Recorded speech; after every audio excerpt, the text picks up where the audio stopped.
皆さんこんにちは。ポルトガル在住のはるかです。今回の動画では、ポルトガルでの国内移動についてお話ししていきたいなと思います。ポルトガル旅行を計画されている方の中で、せっかくポルトガルに来たなら、リスボンだけじゃなくて、ポルトとかコインブラなどなどそういったいろいろな街に行きたいという方も多いんじゃないかなと思います。そうなると必ず必要になってくるのが、ポルトガルの国内の移動です。そもそも移動手段として何がいいのか、またチケットの購入の仕方やお得に移動する方法などなど、ポルトガル旅行をするにあたって皆さんが気になるであろうポイントをこの動画にまとめています。今回の動画では大きく分けて2つの構成で話していきたいなと思います。1つ目は都市間の移動手段のご紹介です。2つ目はチケットの購入の方法についてお話ししていきたいなと思います。ポルトガルに旅行をすると決めた方はぜひこの動画を見ていただいてお得に楽しくポルトガル旅行を楽しんでいただけたら嬉しいです。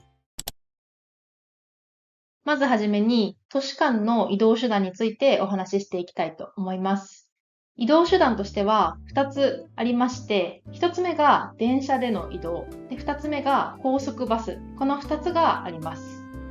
この2つの移動手段の何が違うかというと、ざっくり言うと、電車は早く着くけど高い。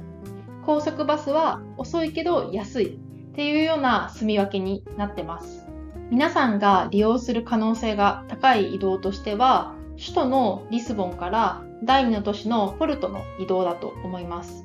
この移動は断然電車がおすすめです。理由はやはり早いからというところになります。もちろんコスパ重視の方は高速バスを選ぶのも全然いいと思います。じゃあその2つの、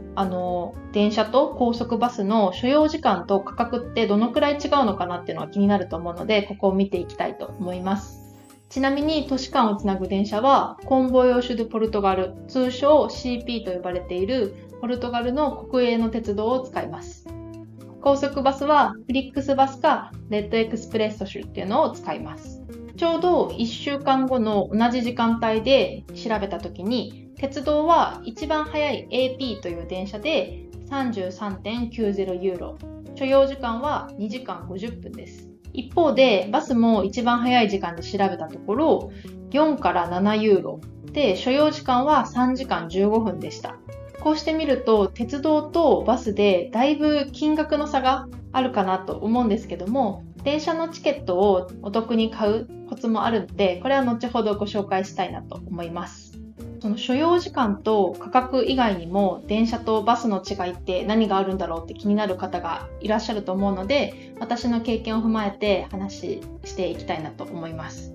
まずはじめに座席の広さなんですけども、これは電車の方が広くて快適だと思います。ただバスもそんなに激狭かって言われるとそんなこともないので、ただ強いて言えば電車の方が広いかなというところです。続いてトイレ。リスボン・ポルト間は3時間ぐらいの移動になってくるので、トイレって大事じゃないかなと思うんですけども、電車とバス両方ともトイレはついてます。ただバスのトイレはたまに故障中で閉まっていることがあるので、私の経験からするとあまり信用できないなというところです。なので、もしバスで行かれる方はバスに乗る前にお手洗いは済ませておいた方が安心じゃないかなと思います。続いて売店なんですけども、電車では飲み物や軽食を買える売店があるので、電車の中でコーヒーを買ってのんびり過ごすこともできます。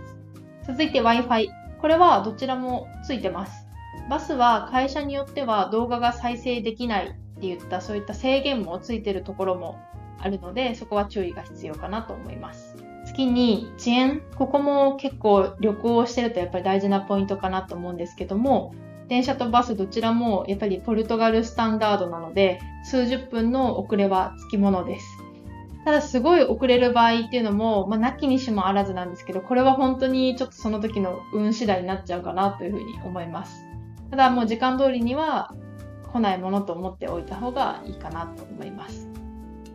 最後にストライキなんですけど、先ほどお話ししたように国営の鉄道なので、電車ではストライキがよく起こります。ただ数日前に一応ストライキをします、この日にしますっていうのがお知らせでは来るので、ちらについても後ほど電車のチケットの購入方法の方で話したいと思います。私の経験では乗りたいバスがストライキでなくなったっていうことはまだ経験してないので、ここはバスのところは×にしてます。リスボンとポルトほど長い移動ではない場合、例えばコインブラからポルトの移動っていうのは所要時間がバスと鉄道で10分ぐらいしか変わらないので、あとは本当に価格や今話してきた長所と短所を見てお好みの移動手段を選ぶのがいいかなと思います。続いて電車とバスの購入方法についてそれぞれお話ししていきたいなと思います。まず電車ですが、こちらが CP の公式ホームページになります。で、ここから購入をしていきます。まずですね、ポルトガル語がわかりづらいと思うので英語に直します。で、次にこのバイチケットっていうところを押します。そうすると、行き先だったり、日付とかそういうのを決めていくページが出てくるので、ここを入れていきます。まず、ここではリスボンからポルトの電車を買いたいなと思います。で、このリスボンっていうのをここに入れると、リスボンっていう英語の綴りでは出てこないので、このリシュフォアっていうポルトガル語の綴りになります。で、今回はこのオリエントっていう場所にしたいと思います。大体皆さんが電車を使うときに到着するのがこのオリエンテかその1個先のサンタアポローニャっていう駅かなと思うんですけども、オリエンテは空港に近い駅でサンタアポローニャは観光エリアに近いエリアになるので、皆さんのホテルをどこに取ってるかとかどういう観光をするのかっていうところで変えるのがいいかなと思います。今回はオリエンテからポルトの高速鉄道が止まるのはこのカンパニャ駅っていうところなので、ポルトのカンパニャを選びます。で、ちょっと日付は後でいじっていくんですけども、ここが1等車と2等車を選ぶところで、私はいつも2等車に乗っていて、観光、よっぽどこだわりがなければこの2等車で十分じゃないかなと思います。で、ここで人数を選んでいきます。で、日にちを選ぶことになると思うんですけども、チケットは60日先まで買えるようになっていて、早く買うと早割が適用されて通常の料金よりお得にチケットを購入することができます。なので、もしバスではなくて電車で移動される方は利用したい日の60日前からなるべく早めにチケットを購入されるのがおすすめです。なので今回はこの60日後のチケットを見ていきたいなと思います。で、このサブミットを押します。こうやってチケットの一覧が出てくるんですけども、この電車の種類があって AP と AC と R っていうのがあるんですけども、 R はもうちょっと遅すぎるので置いといて AP と AC っていうのがあるんですけど、この AP っていうのが早い電車になるので、もし電車に乗られる方はこの AP に乗るのがいいかなと思います。AC だと AP より金額は安いんですけども、バスとそんなに所要時間が変わらなくなってしまうので、もし電車に乗られるのが早いっていう理由で乗るなら AP に乗ることがおすすめです。で、ここで注目したいのがこのプロモチケットって書いてあるところなんですけども、この通常料金は 33.90 ユーロなんですけども、早割で14ユーロでチケットを買うことができるっていうふうに書いてあります。この割引額の幅っていうのも、この同じ AP でも14ユーロの時もあれば20ユーロの時もあればっていうところで、その出発時間とか、あとは混雑具合みたいなところで変わってくるんですけども、普通の定価の金額で買うよりはだいぶお得に購入することができるので、早割で買うことをお勧めします。ただ、早割でチケットを購入すると払い戻しができないので、そこだけご注意ください。では今日はこのじゃあ AP のこれを選んでみたいと思います。これが利用規約とか書いてあるところなので、チェックを入れてコンティニューを押します。次にこのページになるんですけども、ここで MyCP っていうのに登録する必要があるので、MyCP に登録をしていきます。なのでこのレジスターを押します。で、この画面が開いたら必須項目、この赤い星がついてる名前と国籍、誕生日、E メールアドレスで、ここが連絡を取ってほしいコンタクト、連絡の手段についてなんですけども、おそらく海外で携帯電話の番号が使えない方が多いと思うので、ここは E メールにするのがおすすめというか、E メールにした方がいいと思います。で、郵便番号と町と国、そしてパスワードを設定して次に進みます。で、この次に進むとアンケートページみたいになるので、何もせずに次へを NEXT を押して、ユーザー登録が完了したら、先ほどの画面で E メールアドレスとパスワードを入力していきます。でログインが完了すると、この購入画面に移るので、名前と、身分証のタイプ、おそらく観光する方はパスポートになると思います。で、パスポートの番号と、ここのディスカウントのところですね。ディスカウントのところは、例えば一緒にお子さんと旅行される場合は、この年齢のところでお子さんのところを選択する。で、今回お話ししたいのは、大人で割引額をつけるっていう風になると、ここフルプライスを選んで、ここの最後の一番右のところ、プロモチケットっていうのを選ぶと、プロモーション価格が適用されます。なので、ここをいじらないと、そのまま定価の通常価格になってしまうので、必ず割引を適用させたい方は、プロモチケットを選ぶようにしてください。これで、また次に進みます。はい、ここでしっかりプロモーション価格が適用されていることを確認してください。で、次に進みます。次に座席を選んでいくんですけども、今の座席がこのグレーになっているところになります。このままで良ければこのまま進めていただいていいんですけども、座席を変えたい場合はここを一回タッチして、濃いグレーから薄いグレーに変わったら好きな場所を選べます。で、一つ注意点としては、この下に書いてあるここが進行方向なので、この場合は右から左に電車は動いてます。で、座席の向きなんですけども、日本の新幹線だと基本的に進行方向を向いてるかなと思うんですけども、ポルトガルのこの電車は進行方向を向いてるのと向いてないのがあります。で、この後ろの緑が背もたれの位置になるので、この場合だと進行方向右から左に流れてて、進行方向を向いてるのはこの右側のブロックになります。なので、進行方向と逆になるのが嫌だという方は必ず進行方向を向いてる、背中の向きが合ってる座席を選ぶようにしてください。今は3両目が選ばれてるんですけども、この右を押していくと、違う車両も選べるので、ここで好きな席を選ぶと濃いグレーになるので、席が決まったら次へをまた押してください。でここで出てるのは、座席の変更ができるのは1回だけですよって書いてあるので、そこは大丈夫ですということで、イエスを押します。この画面では、この予約の確認はどれでするかっていうのが来るので、E メールアドレスで問題ないと思うので、E メールアドレス入っていることを確認してください。でこの下はチケットを買った時のポルトガルの税番号を入れるか入れないかみたいになるので、旅行だと関係ないので、ここは何も入れずに進めていきます。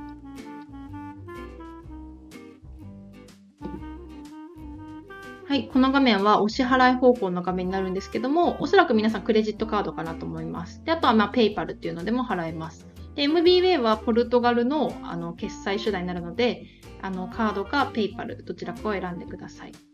でカードを選んだら、ここにカード情報を入れて、支払いという風にすると、チケットの購入が完了します。で、この購入後には、メールで e チケットが届くので、それを大切に保管してください。当日は e チケットを紙に印刷する必要もなくて、あと改札もないので、駅に着いたら電光掲示板で自分が乗る電車のホームを確認して、電車が来たら電車に乗って、自分の座席に座ってっていう風にしていると、どこかのタイミングで車掌さんが回ってくるので、その時に PDF とそこで登録していた身分証明書を見せるという流れになります。スーツケースは座席の上の荷物棚にも置けますし、車両の間の荷物スペースにも置くことができます。あと、先ほどストライキの話をしたと思うんですけども、ストライキの情報は、今回この MyCP っていうのに登録したと思うんですけども、その MyCP に登録したメールアドレスの方に CP からこういった感じのメールが届くので、そこでストライキの情報は知ることができます。で、ストライキと自分の乗る電車が被ってしまった場合は払い戻しもできるので、こちらについては利用規約を見ていただけたらなというふうに思います。で、もしストライキと被ってしまったら、早めに払い戻しを行って、高速バスの方に切り替えるっていう風にした方がいいと思うので、出発までメールはしっかりチェックするのがいいかなと思います。続いて、高速バスの購入方法についてお話ししていきます。ポルトガルの高速バスに乗る場合は、フリックスバスかレッドエクスプレッソスっていう、このいずれかのバス会社を使うことになります。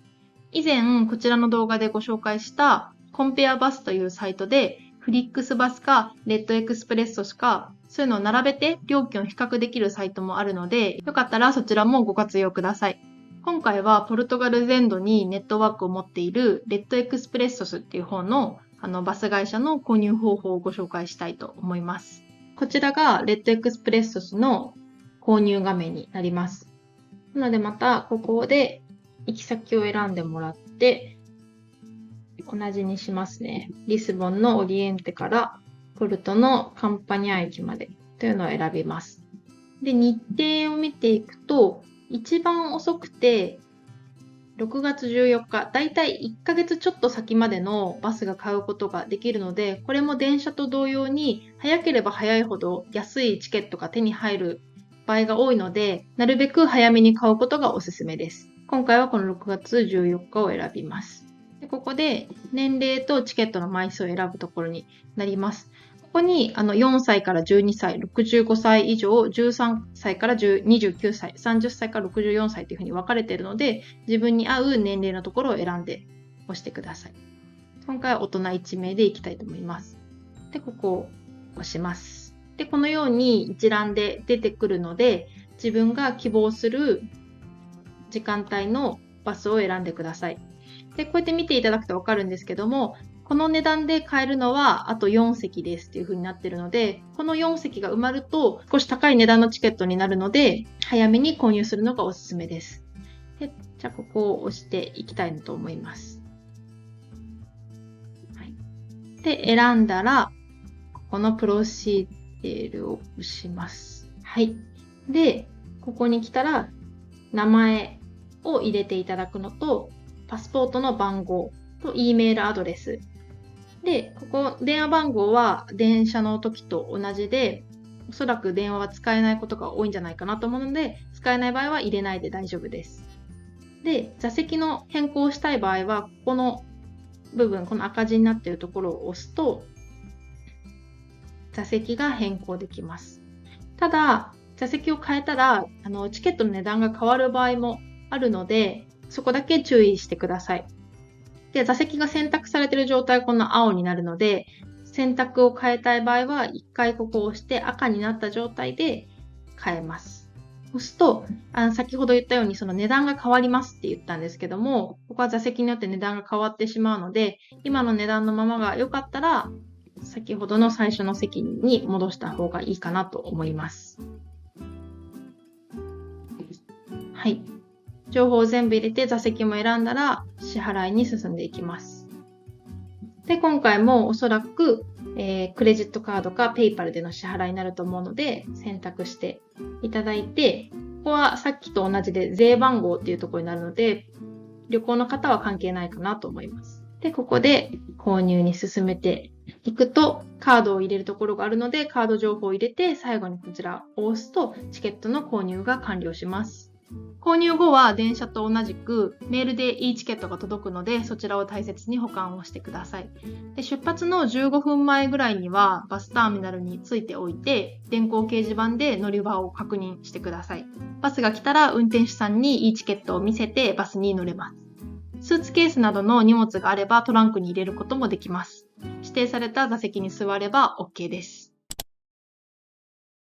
以上がポルトガルの国内での移動手段のご紹介とチケットの購入方法でした。ここまで通して私が一番伝えたかったことは、予定が決まったらもうとにかく早くチケットを買おうということです。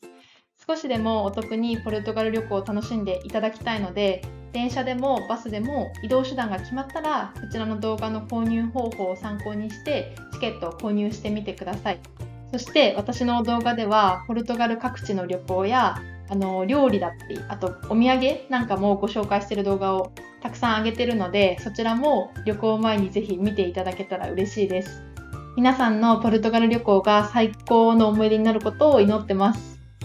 チャンネル登録がまだの方は、ぜひチャンネル登録をよろしくお願いします。動画の感想やリクエストなんかもどしどし募集しているので、コメント欄でお待ちしてます。それでは最後までご視聴いただきありがとうございました。また次の動画でお会いしましょう。チャオー！